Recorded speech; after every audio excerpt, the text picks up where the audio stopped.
This is Monstera Adansonii. This is part of Monstera Adansonii. I'll show you the rest of the plant here in a second, but look how thick that stem is. I wanted to go ahead and give you an update on how the plants are doing post removing the sphagnum moss pole. I feel like it's been a few months now. I've made a few videos. I'll make sure to link them all down below if you're just clicking on this one and you're a little confused. Back a few months ago, I made the decision to remove all of the sphagnum moss poles from my collection. It's honestly crazy looking at this wall behind me and what it used to be. I still come in here some days and I'm just like, wow, my plant room has changed so much. And I honestly don't miss them. I love big plant leaves and I think moss poles are still great. If you love them, you know, by all means continue to grow your plants on moss poles. They're just not for me anymore, and that is okay. And although I love like my big leafed plants, I am finding the longer I'm plant collecting, I'm finding I want just easier maintenance, easier care. That is just what I'm finding with my busy schedule nowadays. So let me go ahead and give you an update on everyone. I'm gonna start actually with two that I decided to get rid of completely, but then I was potting up some props the other day and I'm like, you know what? I'm gonna hang on to these two props and just see how they do. I don't know if I want to completely get rid of them. Sometimes I have a hard time downsizing plants that I've had in my collection for a while, because I look back on photos and I see how big they used to be and how much joy they brought me at a certain time. And so I feel like I'm connected to my plants like that in a way, and it's really hard to completely let them go. This one is Monstera esqueleto, and this is a propagation I decided to keep back for me. The plant that I chopped and I took off the pole, I had propagating in water, and then the propagation grew a long runner. And so what I ended up doing is just I chopped all the nodes up individually and I have those propagating. Pretty much all the plants like that I grow are from just a node, like a little wet stick. So this new growth activated. And so this is the first leaf. It's pretty big, just, you know, from a node. I don't know if you can see the actual chunk down in there is pretty thick. And so because it was a mature piece of the plant, the vine, this new leaf is already pretty mature. And I just think the plant, the size is honestly so cute. Sometimes when they get so big and massive, one, they take up more space.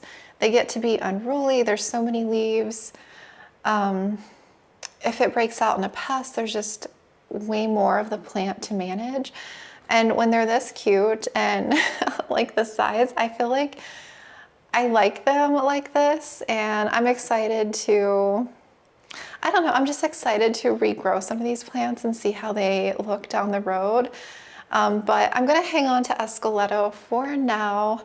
And if I decide I don't want to grow this plant anymore, then I'll just propagate it all up. I just felt like I kind of would miss this one in a way. I love the leaves on this. I love the fenestrations. I love like the bigger ones, and then it has a bunch of little fenestrations. And I had this plant really huge at one point and I loved it, I really did. But I'm excited to have just a smaller version of it right now. And this next one, same thing. I saved a couple cuttings. They had the big leaves, and the new growth that came in started to produce a runner. So the big leaves, I just decided to chop away and I propagated the nodes up. And so this is one of them that has grown back. And this leaf was like, look at me. The first little leaf has a fenny. It's so cute. And look at the color, and you can see like there's tiny little fenestrations. Epipenatum albo fenestrates really easily, like you don't need a pull for it to fenestrate. This little leaf honestly was just so cute, and I saw this and I'm like, you know what, it's a sign that I'm probably meant to keep this plant growing. So we'll see how it does. I think I'll probably just add a stake and repot it eventually when it needs to be repotted and supported. I may not get those huge fenestrated leaves anymore, but that's okay because I think the miniature version of the plant is really cute. I also still have plants like my Philodendron splendid and my Philodendron varicosum. Those were two plants that kind of went downhill at the end of my moss pole journey, where I was kind of getting just frustrated with my poles. And you know, I had an ant situation in here, and I still have an ant situation in here, and they had gotten over they had climbed in several of my moss pole plants, like in the actual pole. And I think that was like the final straw that I had with my moss poles, is the ant situation and dealing with that, and then the constant upkeep and maintenance. So I did keep a couple cuttings of like Philodendron splendid and varicosum. Varicosum went downhill because of the ant situation. I was trying to get rid of them, and then I ended up shocking the plant and it completely died back. But I did have a couple cuttings that survived, and it's right here. So I do have this plant, and I have one propagation of my splendid that I'm hanging on to because I can't decide if I want to let them go or not, because I still really like these plants, and I do like that it's small and petite. I technically didn't take these off in the video. I did some of this like in my own time. Well, actually this one went downhill before I decided to make that video, taking them all off. But yeah, I still have some of these plants. I just wanted to show you. So I have it in pond now versus soil. So I'm very curious how this one's going to enjoy semi-hydro. I feel like it's a bit of a thirstier phyllo, and I feel like it would appreciate semi-hydro. So I'll see how it does. But yeah, I just wanted to pop him in here in case any of you were curious, like, oh yeah, I remember you used to have this plant. And yeah, I still have some of these as little props. The saddest update that I have to share with you is with my Adansonii. It was the biggest plant, and it's my own fault. In the last video I mentioned I wished I would have just stuck it in water, that huge top cutting. The vine was so thick, like I said, and the leaves were massive. You know, it didn't have the healthiest root system because the moss was so dry that the roots inside were literally they just weren't healthy, and I thought the plant would be able to reroot and stuff, and I just wished I would have put it in water from the get-go. I feel like it would be a completely different plant right now, but it is okay. It is back to being very juvenile. I will probably get some big leaves on it eventually as it climbs, but the positive thing is it's not dead. It's just a very small now. I know. It's sad compared to how this plant used to be. But good news is that the second leaf appears to be like pretty fenestrated already. I feel like it's gonna size up in no time. So the reason why I have this chunk is I had this thing in water, in a huge like vase of water, and only the top section was rooting. Like this would not root at all. And you see all that like little crystallized, like those white little dots? I thought new roots would come out of here, but it wasn't doing anything. And that, those little spikes in there was all the dried, rotted roots that were growing inside of the pole. They just completely rotted. And so no healthy roots were coming out of this. There were only healthy roots coming out of the top section. So that's why I cut it. So I don't know what I'm gonna do with this. I do feel like it's reactivating some nodes. There's like an auxiliary bud right there that you can see, and there's several actually. So what I'll probably do is end up cutting this in a few chunks, and hopefully it roots once it produces new growth. The chunk itself is probably keeping the plant alive right now, and then once new growth comes out and then it produces like its own set of root system, like the aerial roots, it'll probably start rooting from there. But it'll basically be, it'll be an immature plant, but in my experience, because it's growing off of a chunk like that, it's going to mature a lot quicker. So because this one is small right now, it's definitely going to size up for sure. As long as it has support, I wouldn't be surprised if this gets some pretty decent sized leaves. It's not gonna go back to what it was before for sure, because I've been growing this plant since 21, and that's a long time to have a plant climb. But like I said, I don't really miss the giant leaves at all because they were so huge and they took up so much space. I actually just potted her into here recently, so She hasn't really rooted a ton of extra yet. There was some, you know, water roots that were forming, but you can see a little bit of a root there. So because I potted her recently, she's going to take a bit to root. And then once she starts rooting, I definitely feel like she's going to focus on growing. But that was the first little leaf, and that's the second one. It is working on a third one. So I'm excited to see this plant, and even like a few more months, say by the end of the year, I'm excited to see what it's going to look like. So maybe I'll do like one final update at the end of the year and show you all the progress from start to finish maybe on some of these plants. The bigger leaves ended up yellowing off because there wasn't a root system to actually support those giant leaves because it wasn't rooting. So the leaves quickly yellowed, and that's okay. But she's still pretty nonetheless. I still love her, and I still have my plant, and I'm excited to see what she's going to do in a few more months.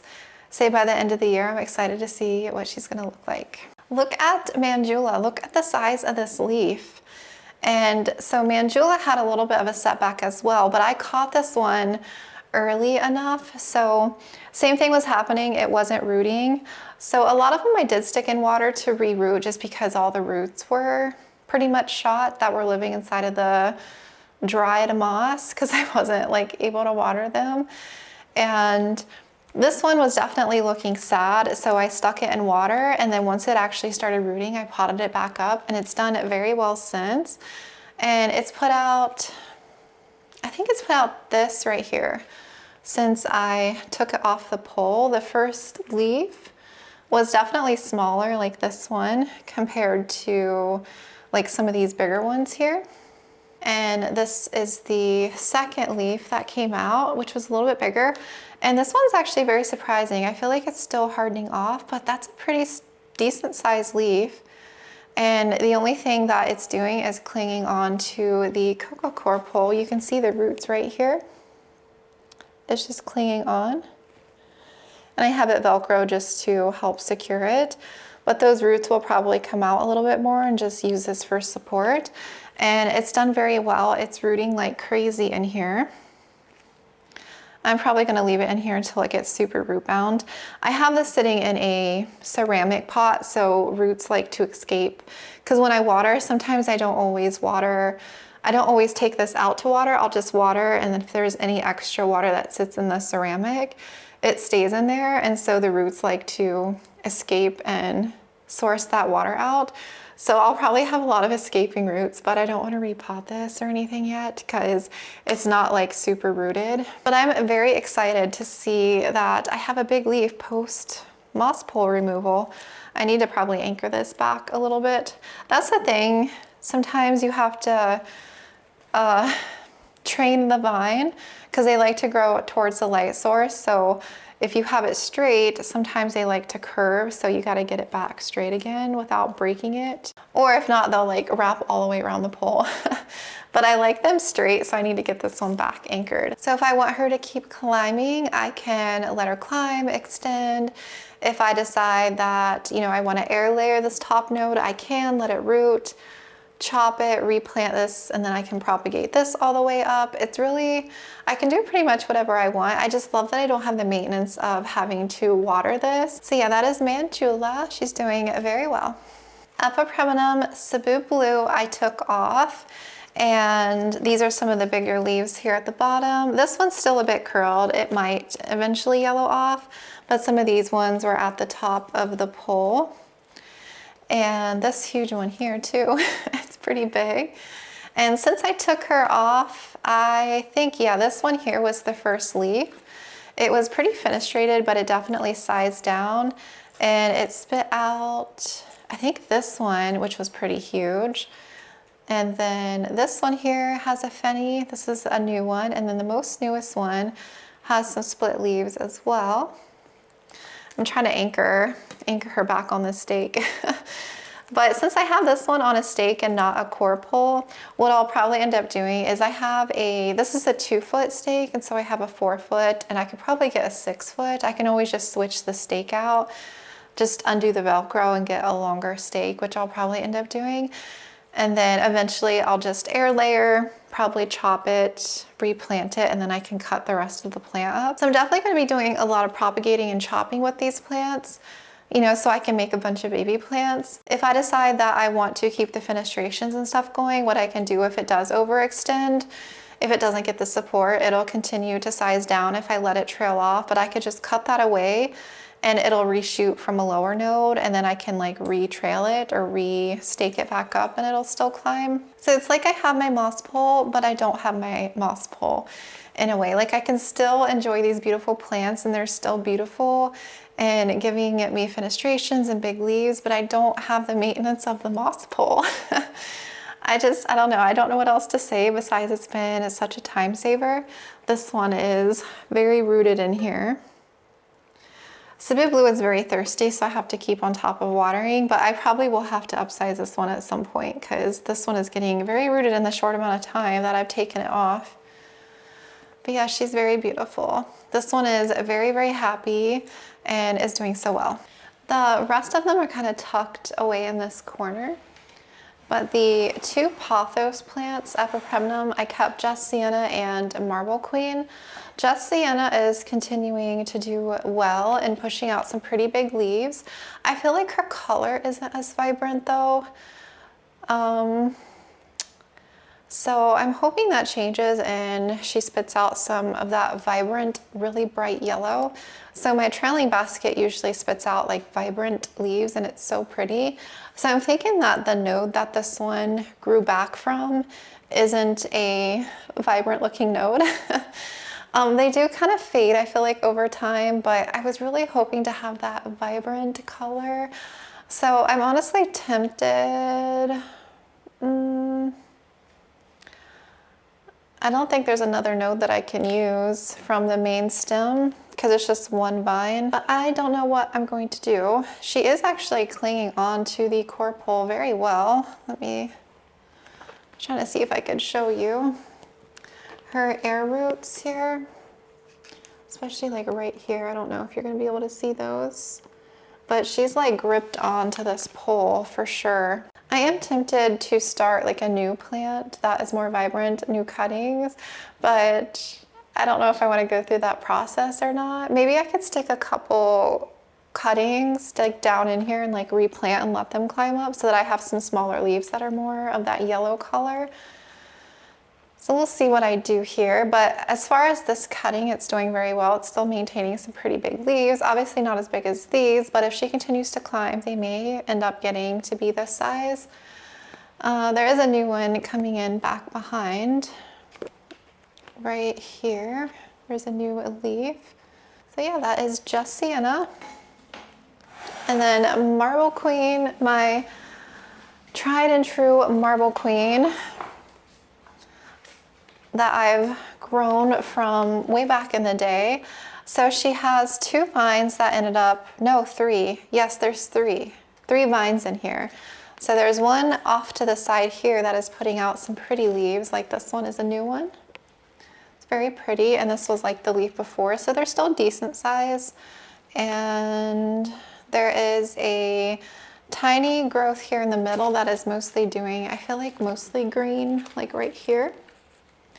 And then there's this one here that's kind of coming off the pole that is doing mostly green as well. So it seems like this is the one that's really variegated.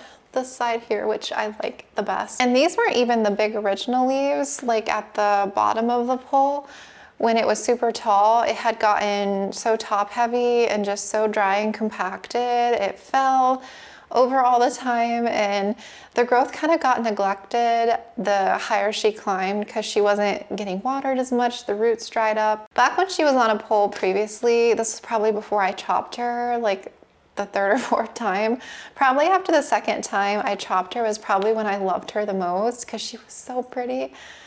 But overall, she has a very good coloring. I'm happy to still have some pretty big leaves on her, and I can still enjoy this plant and have it climb. I do still have her mother plant, like the trailing basket, so I do have her trailing as well. I moved that one to the bedroom, but I'm still excited to have her climb and be much happier of a plant and not completely looking sad and pitiful all the time. And the last three are Philodendron. I ended up putting one of them in semi-hydro, which is this one here. And then the other two I put into my like soil mix. So the sorderoy is doing amazing. So I did the top cutting. It barely had any roots and I stuck it in here, but I think because it was semi-hydro, it ended up rooting and taking to this just fine. And it put out this leaf here, which was the first leaf post chop, which was still pretty big. And then this is the newest leaf, which is a little bit smaller. So I'm thinking it's just still establishing, and I feel like this plant is going to get huge though. There's a little bit of root peeking out, but she's pretty secure in here now. Like I feel like I can lift this up without her coming right out, which tells me she's growing a bunch of new roots. And she's going to work on another new leaf behind here, right here. But I have a philodendron in pond, like my El Choco, and all I have is a stake and it's freaking massive. So I have a feeling she is going to get huge for me. I love this philodendron. I love the color. She's very pretty, like such gorgeous leaves. I do have to keep in mind to hose this plant off very frequently because the extra floral nectaries are so bad on this plant. They excrete so much sap. It is redonkulous. This is the plant that caused ants to come in my plant room because the extra floral nectaries are so sticky, and the sap, it was literally excreting so much sap that it was dripping onto the floor. They were literally climbing on this plant and drinking in the nectaries. So that is her doing very well. And so I decided to go ahead and keep Majestic, and I potted this one up recently, so it hasn't done a whole lot yet. This one I put into my soil mix, so it hasn't rooted a ton in here, like I said. I probably did this 2-3 weeks ago now. I probably need to water this. I feel like it could use a drink. But these are the two new leaves, post-chop. The original leaf did die back. Oh my gosh, I thought that was an ant. I don't have ants in here anymore right now, but I was about to be paranoid. It's just a piece of tree fern. So these were the leaves that came after chopping, so they're still pretty decent. And as long as I give her support, I'm sure she'll grow huge. And she's maintaining the silver, which sometimes I feel like if these mature too much, the silver can lose color. But I really like Majestic as well. It's hard. I like Philodendron, but they do get massive, so I'll have to decide eventually if I want to keep all these Philodendron, like the Varicosum and Splendid that I haven't started back yet. I'm like, do I really want to restart those? Do I really miss them? So we'll see. I also have Gigas here, which I never did chop Gigas or anything. I have it on a clear backed pole, and I keep underwatering it because I haven't repotted it yet. So the new leaves keep getting stuck. But what I think I might do is just get rid of this plastic back pole with nothing in it and then just use a stake or something. But I still have this one climbing. And then of course back here in the back, up here we have Philodendron Glorious. And so she has all these leaves that were at the top of the pole before I chopped her. And then the newest one that came in post-chop was definitely smaller here. And then she's working on a new one. And I have a coco coir pole supporting this one. I'm happy these bigger leaves have maintained though, and they didn't like yellow off. Some of them are yellowing a little bit. See, I'm still gonna have my tall plants if I let them continue to climb here, and it just all depends on what I want to do. So that is the update on the pole situation. And like I said, I'll probably do one more towards the end of the year and give you like one more final update on them and the progress that they've made. Definitely the biggest disappointment is Adansonii for sure. I wish I would have handled that plant a little differently. And I'm excited to see them continue to grow and climb for me. I'm really happy with my decision though to take all these plants off their moss pole. And I'm excited to see the progress of a lot of them in the coming months and how they're gonna look and continue to climb for me. I can still enjoy them and appreciate them and not feel bad that I'm constantly underwatering them. And again, this is no hate to moss poles. I love them for so long. I have just moved on from them, and I honestly don't think I will ever use another moss pole again, like a sphagnum moss pole. They definitely taught me a lot about growing plants, and of course I love the amazing growth that I got. Chai came to say hi. I'll make sure to link the previous videos down below if you missed the whole process and me talking about why I decided to do this. If you have any questions, comments, let me know, and we will talk to you again soon. Say bye, Chai. Bye, Chai.